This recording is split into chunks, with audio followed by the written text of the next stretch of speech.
Okay guys, ito na po Oh ang update ng my ating God. ginagawang bahay kubo dati. Nandito na po, nakapwesto na po sa playa. At natapos ko na rin po lahat ng kanyang mga counter at hinintay na lang po ang soft opening na gaganapin mga guys.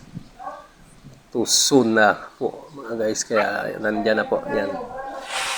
Sa magandang pwesto na po mga guys yan. May kasama pang aso. Yan. Yan siya mga guys. Yan ang bahay kubo-kubo na gagawin naming mini bar. Yan siya guys. Yung kubo-kubo. Native ang style niya mga guys. Yan. Yan na po. Nakaharap po siya sa playa. Sa beach mga guys. Yan. Nandito lang po yan sa El Nido. Sa Kalitang Twin Beach mga guys. Kung gusto niyo pong makapunta. At sa ngayon po ay hindi pa kami nag-open mga guys, pero soon na. Malapit na po kami mag-open mga guys yan. Wow.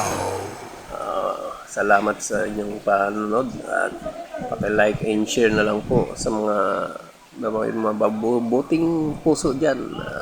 Pwedeng like, share, and comments. Yan po ang aming mini bar.